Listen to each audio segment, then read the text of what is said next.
Talk to Sampson. Hey guys, Tbull here. Today we gotta look at a new Goofballer. There's a Tier 2 American Destroyer in the PlayStation Plus section.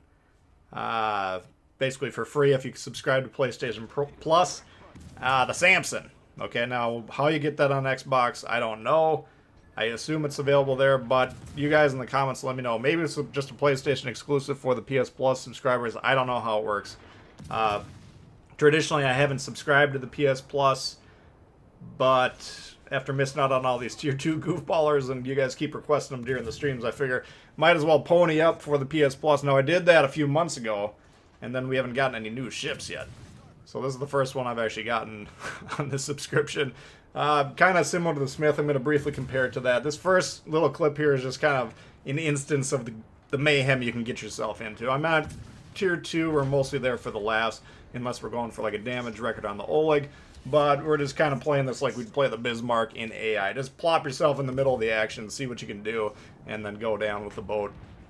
But just briefly comparing to the Smith. The Smith came out right when the game launched. There was a little mini mission for that. So usually when you see the Smith out there, it's a player that's played basically since the game launched about 5 years ago.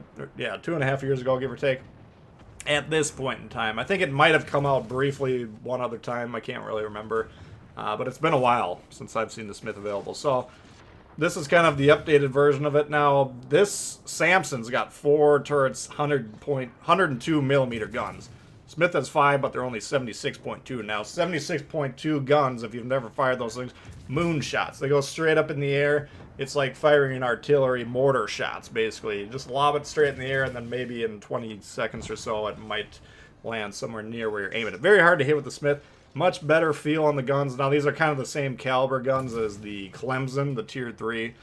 These guns feel pretty good for a Tier 2 destroyer. We got better range. We got basically double the reload on this to compensate, but we got 400 more damage, HE max damage here. Better turret traverse. So Sampson kind of takes the cake on the guns.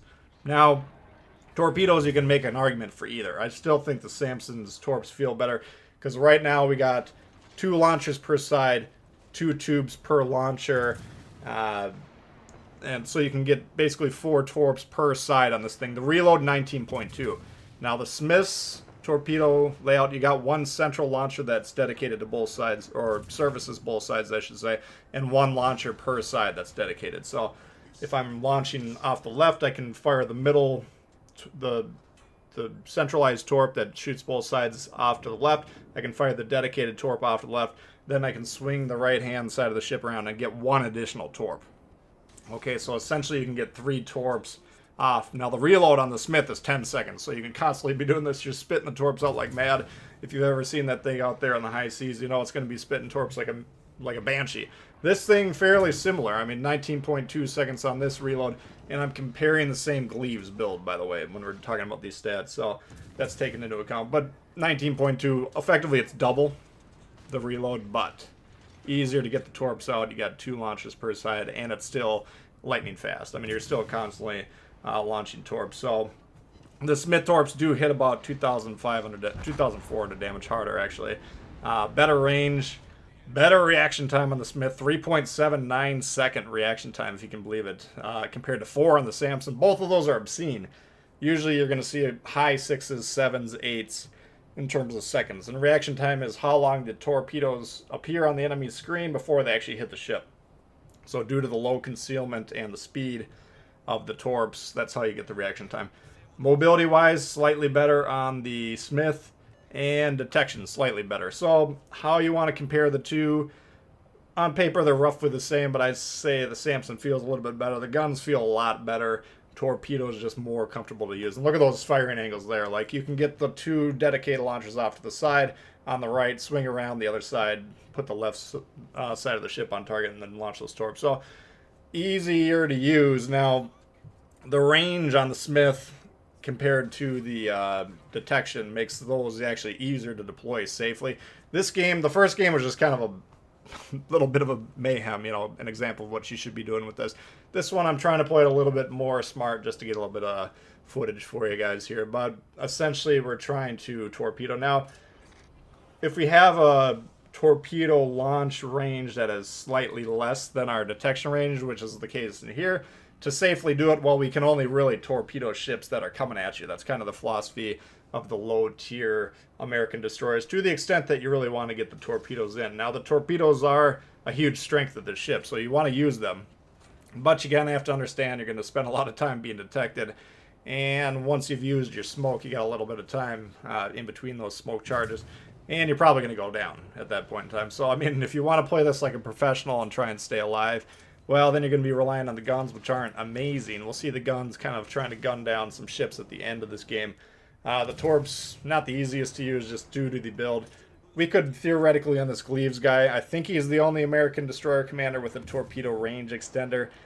Maybe there's that Transformers Bumblebee guy. I haven't looked at his build for a while, but perhaps he does the same thing. But I don't think Halsey or Burke can extend the range of the Torp. So Gleaves is probably going to be the stock commander that would be able to do that. So you could extend the range on slot 3. Of course, Gleaves, his base trait, also extends it. I'm electing to go with the slot 3 perk that reduces the reaction time basically by reducing the detection and cuts the reload.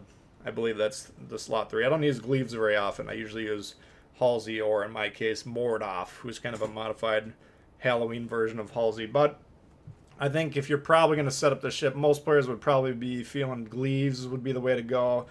If you're going with the gunboat commanders, that's fine as well. I just think the Torps are going to be even a little bit harder to use just due to the even shorter range. So you got options with the build here. I think it's an interesting ship to play as far as tier 2 goofballers go. I think I enjoy this. I enjoy the Smith a fair amount. I enjoy this one maybe slightly better just due to a far smaller volume of games played. You know, I've played the Smith a couple dozen times over the years.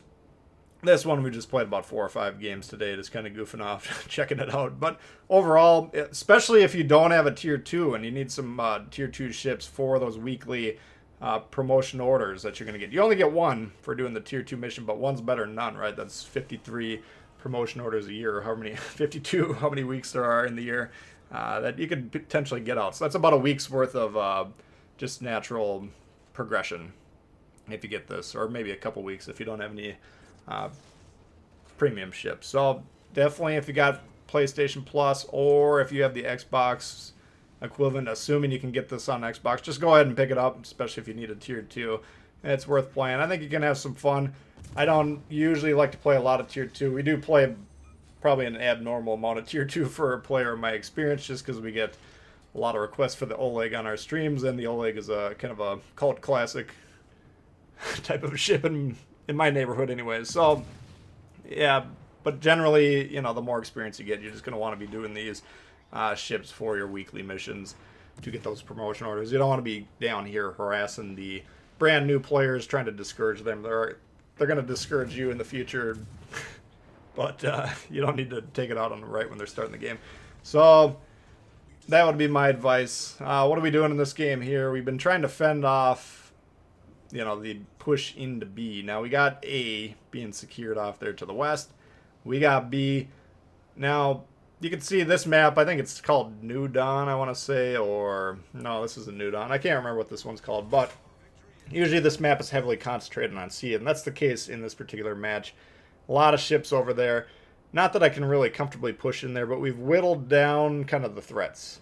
And now we do have a shot at the carrier. I don't normally advise destroyers going for the carrier, especially this early in the game, but in this particular instance, he's actually fairly close, and we don't really have any other good options. There's nothing to the west, and to get all the way to C, by the time we're going to be able to get into effective position, we could have already been firing on this guy anyways. So due to the fact that he's the closest target, and you know, we're well equipped to deal with him, we can keep him spotted, try and shoot him, and we're going to try and catch up to him and use these torps.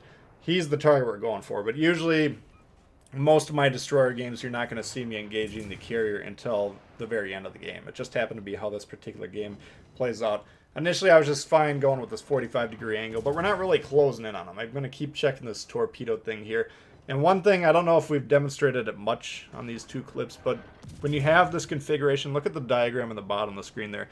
You got 2 guns, and then closely on the other side, you got another one. You see these type of layouts on like Omaha, Nassau, A lot of the older ships will have it where a lot of guns on both sides.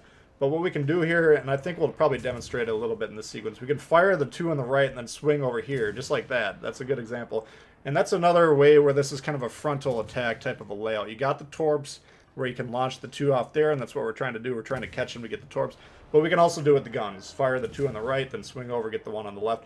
And we'll even, once I start thinking about it a little more, because we're keeping that back gun mostly pointed to the right, so we can swing over here, shoot the left gun, and then we can actually swing a little bit wider to the right and get all 3 out. So this is kind of a classic attack style for any ship that would have guns on both sides, where you can quickly shimmy back and forth like this, and maybe you're not getting full salvos on both sides, but you can get nice, productive salvos off by swinging around like that. So lower tier ships that have these type of gun layouts, keep that type of motion in mind. A lot of times you can increase your DPM by doing that. Anyway, we got the torps in there, and again, we launched them off to both the sides. We had to close in on them.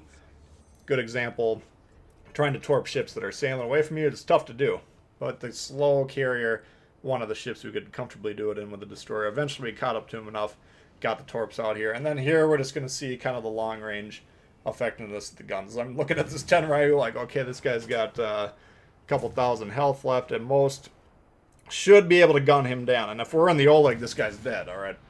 But a little floaty on the shells here, and then when we do land the shots, sometimes we're getting some damage, sometimes not. We're still pretty low caliber with these 102s.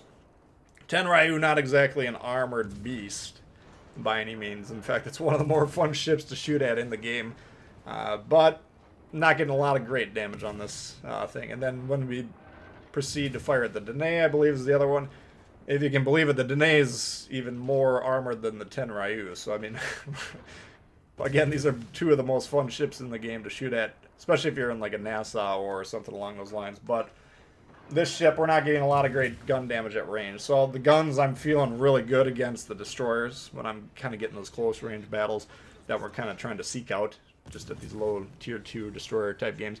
But if we're trying to play quote unquote somewhat seriously like we were trying to do for this game, you got to keep that in mind. Like longer range, the guns get a little bit floaty, the penetration diminishes a little bit, and against these not exactly heavily armored cruisers, not getting the most effective damage. But I was hoping my team would kind of lay off here, let us go for maybe a 4-kill game, maybe get 10, 15k more damage, but that's not going to work out. They're just going to go ahead and slam this Danae around so before we can do anything. So, do I love the Sampson? Not in love with it. I'm going to stick with the Oleg for my tier 2 champion, but I think it's a worthy pickup, especially if you need a tier 2 destroyer and you got the PS Plus or whatever it is on Xbox, go ahead and get it. Or even if you don't need the tier 2-7, if you got the access to the ship for free, go ahead and get it. Put it in the port. There's no reason not to do it. But, you know, if you're a newer player, it could be a fun ship to kind of learn the game on. Different play style than some of the lower tier destroyers. All these tier 2s that I got, they kind of have unique play styles, so they're worth picking up there, but again, the more experience you have, the less time you should really be spending in tiers 2. So that's a look at the Sampson for you. Hopefully you guys enjoyed it. If you did, please hit the thumbs up. New to the channel, consider subscribing. Lots of World of Warships coming all the time. Questions, comments, leave them below. Love to hear from you, and we'll see y'all later. Peace.